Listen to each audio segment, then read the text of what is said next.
আপনারা জানেন যে ৬৮ পাবনা এক সাথিয়া নিয়ে একটি আসন, সাথিয়া উপজেলার। তো এখানে আমাদের মোট ৯৪টি ভোট কেন্দ্র আছে এবং এখানে আমাদের ভোটার সংখ্যা যারা ব্যালটে ভোট দেবে ৩,৩৭,৭২০ জন এবং বাকি যারা আছে তারা হচ্ছে পোস্টাল ভোটে দেবে এবং গণভোট এবং ভোটের যে কাগজপত্র মোটামুটি আমরা ৯৪টি কেন্দ্রেই সুন্দরভাবে পৌঁছে দিতে পেরেছি এখন পর্যন্তই।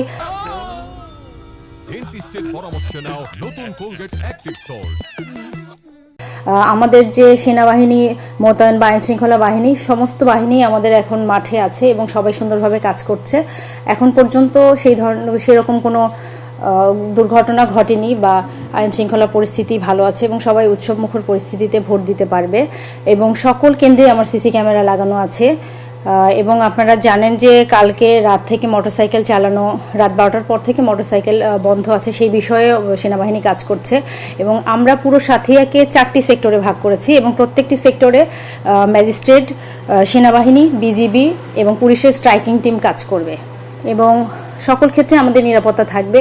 আপনারা দেখলেন যে একটু আগে আমরা প্রার্থীদেরকে ডেকেছিলাম, তাদের সঙ্গে কথা বলেছি যে তারা কোনো কিছুকে থ্রেট মনে করছে কিনা এবং সেই বিষয়গুলোকে নিয়ে আমরা সেখানে নিরাপত্তা আরও অনেক বেশি জোরদার করব, সেভাবে আমাদের প্রস্তুতিটা থাকবে। এখন পর্যন্ত ওই ধরনের কোনো ঘটনা ঘটেনি, সার্বিক পরিস্থিতি ভালো আছে। আশা করা যায় যে সবাই সুন্দর এবং সুষ্ঠু পরিবেশে ভোট দিতে পারবে। না, নির্বাচনকে কেন্দ্র করে কোনো ধরনের কোনো পলিটিক্যাল প্রেশার এখানে নেই। না, ভোট কারচুপি হওয়ার কোনো সুযোগ নেই। আমাদের যে প্রিজাইডিং অফিসার যারা আছেন বা কেন্দ্রে ১৩ জন করে আনসার নিয়োগ দেওয়া আছে, তার মধ্যে ৩ জন আছে অস্ত্রধারী।